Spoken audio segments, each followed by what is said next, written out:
जी हाँ, नमस्कार। News letter के साथ हाजिर हूँ मैं राकेश रंजन। आज 20 तारीख है। 23 मार्च काफ़ी अहम होता है। 23 मार्च को हम भगत सिंह, राजगुरु और सुखदेव की शहादत को याद करते हैं। इस दिन को शहादत दिवस के रूप में मनाते हैं। तो शहादत दिवस को लेकर एक खास अपील की गई है। यह अपील है साझी शहादत, साझी विरासत, साझा गौरव के प्रतीक के रूप में मनाने का दिवस विशेष को। और एक खास अपील कि इस दिन को हम संकल्प लें कि सामाजिक वैमनस्य और तानाशाही के खिलाफ संघर्ष करेंगे। इस संबंध में साझी शहादत, साझी विरासत और साझा गौरव अभियान जमशेदपुर की ओर से एक पर्चा भी जारी किया गया है। मैं हूबहू आपको पर्चा पढ़कर सुनाता हूँ। मेरी भी अपील होगी कि जो आह्वान है उसे संजीदगी से लेंगे, क्योंकि यह वक्त की ज़रूरत है।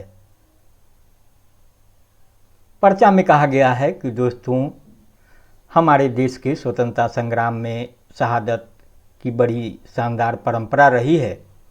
भगत सिंह, सदाशिव राजगुरु और सुखदेव थापर की शहादत और भी खास है, क्योंकि इन लोगों ने ब्रिटिश विरोधी संघर्ष को नई दिशा दी। भगत सिंह के अथक प्रयास में तो जुझारू संघर्ष को जन आंदोलन में बदलने और आज़ादी के संघर्ष को समाजवाद की मंजिल तक पहुंचाने का प्रयास भी शामिल रहा। बहुत सारे शहीद राष्ट्रीय इतिहास में स्थान नहीं पा सके हैं, लेकिन स्थानीय और क्षेत्रीय स्तर पर वे जनमन में बसे हैं। इस श्रेणी में झारखंड का स्थान अग्रणी है। इसलिए ऐसे हर शहादत की तारीख को हम साझी शहादत, साझी विरासत और साझा गौरव के प्रतीक के रूप में याद करना चाहते हैं। शहादत का यह गौरवशाली अतीत आज धार्मिक संकीर्णता का शिकार हो गया है।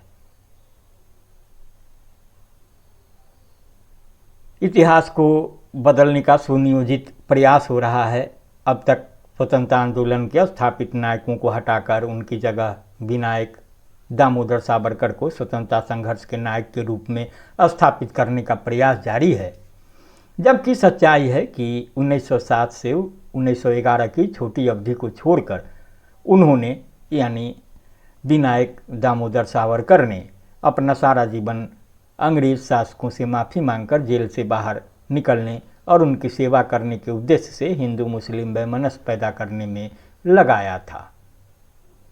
इतिहास को तोड़ने मरोड़ने के पीछे आरएसएस भाजपा के वर्तमान शासकों के मकसद बिल्कुल साफ हैं। हिंदू राष्ट्र की नींव रखना, हिंदूवादी फांसीवाद की स्थापना और साम्राज्यवाद, खासकर अमेरिका और देसी पूंजीपतियों की सेवा। याद कीजिए, भगत सिंह और बटुकेश्वर दत्त ने 8 अप्रैल 1929 को केंद्रीय असेंबली में बम किया था। निर्विवाद है कि उनका उद्देश्य किसी को मारना नहीं था। वे तो सिर्फ बहरों को सुनाने के लिए धमाका करना चाहते थे, क्योंकि तत्कालीन अंग्रेज सरकार जनभावना के विपरीत पब्लिक सेफ्टी बिल और ट्रेड डिस्प्यूट बिल जबरदस्ती में पास करवाकर लागू करना चाहती थी। ये दोनों कानून देश की आम जनता और मजदूर वर्ग के खिलाफ थे। आज इतिहास फिर अपने को दोहरा रहा है। भाजपा सरकार अंग्रेजों के पदचिन्हों का अनुसरण कर रही है। आप देखेंगे कि मजदूरों के ट्रेड यूनियन अधिकारों में कटौती कर 4 लेबर कोड थोपने की तैयारी चल रही है। देश की प्रगति के लिए मजदूरों को 70 से 90 घंटे प्रति सप्ताह काम करना चाहिए, जैसे पूंजीवादी फतवे जारी हो रहे हैं। जबकि सच्चाई है कि करोड़ों युवा नौकरी और रोजगार के लिए मारे मारे फिर रहे हैं। ऐसे में बेरोजगारी दूर करने का रास्ता प्रतिदिन 6 घंटे का कार्य दिवस और सप्ताह में 2 दिन विश्राम हो सकता है। जाहिर है सारे देश ने देखा कि राज्यसभा में 3 कृषि कानून कैसे पास किए गए थे और देश के किसानों ने इन्हें रद्द करवाने के लिए दिल्ली बॉर्डर पर 13 महीनों तक कैसा संघर्ष किया था, किसानों को कैसा संघर्ष करना पड़ा था।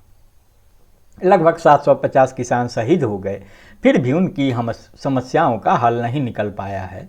जन विरोधी कानूनों को पास कराने के लिए दिसंबर 2023 में लोकसभा से विपक्ष के 146 सांसद निलंबित किए गए थे।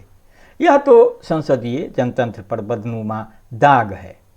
जम्मू कश्मीर से लेकर मणिपुर तक के लोगों की आकांक्षाओं की हत्या की गई है। धार्मिक अल्पसंख्यकों पर निर्मम दमन जारी है। उत्तर प्रदेश के संभल में कई निरपराध नौजवानों की हत्या कर दी गई। योगी सरकार की पुलिस ने 14 मार्च 25 जुम्मा को होली की आड़ में, मतलब 14 मार्च 25 को, मतलब इसी वर्ष मार्च की 14 तारीख को होली की आड़ में मुसलमानों के मस्जिद जाने पर रोक लगाने का ऐलान कर दिया।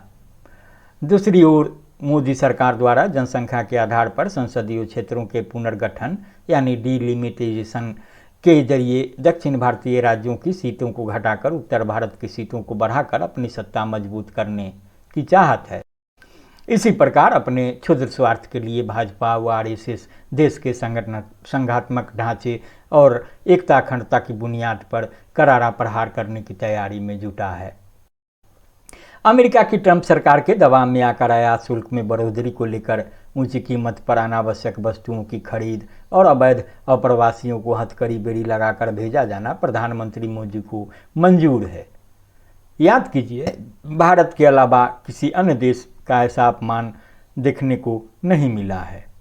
यही है आरएसएस ब्रांड देशभक्ति, जनता में विद्वेष और फूट का प्रचार और अपने आका अमेरिका के आगे नतमस्तक। दरअसल यह उनके साम्राज्यपरस्त चरित्र को ही उजागर करता है। इस स्थिति में यह शहादत दिवस अंधेरे में प्रकाश की किरण की भूमिका निभा सकता है। वे युवा शहीद बहुत कम समय तक राजनीतिक स्थिति पर मौजूद रहे, लेकिन उतने ही समय में अपनी अमिट छाप दी। समाजवाद को अपने संगठन का लक्ष्य घोषित करने और उसके नीति निर्धारण में भगत सिंह की भूमिका अग्रणी थी। उन्होंने जातीय भेदभाव, सांप्रदायिक वैमनस्य, अंधविश्वास को जमकर वैचारिक चुनौती दी थी। स्वतंत्रता संग्राम के शहीदों को किसी धर्म, जाति, क्षेत्र, भाषा और राज्य के संकीर्ण दायरे में नहीं समेटा जा सकता, जिसकी कोशिश आजकल हो रही है। अपने कृतित्व से वे देश के सपूत बन गए थे और आज हमारे मार्गदर्शक हैं। इसलिए वर्तमान में हमारे लिए जरूरी है कि 23 मार्च को हम भगत सिंह, राजगुरु और सुखदेव के व्यक्तित्व और कृतित्व को याद करें और एक बार फिर नई गुलामी व तानाशाही थोपने शासकों के मंसूबों का कारगर ढंग से विरोध करें। साझी शहादत की साझी याद, साझी शहादत को साझा सलाम। तो ये साझी शहादत, साझी विरासत, साझा गौरव अभियान जमशेदपुर की अपील सुनेंगे, संजीदगी से गुनेंगे, लाइक करेंगे, शेयर जरूर करेंगे और प्रतिक्रिया से अवगत कराएंगे। नमस्कार।